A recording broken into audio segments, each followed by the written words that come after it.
And that breaking news this afternoon, an investigation is underway after a vehicle crashed into the Pottawattamie County Jail twice. Authorities shared this video of the incident with us. Take a look at your screen. It happened around 10:30 this morning.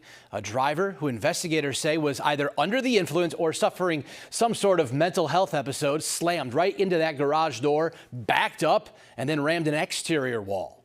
The driver was taken to the hospital to be assessed for his injuries.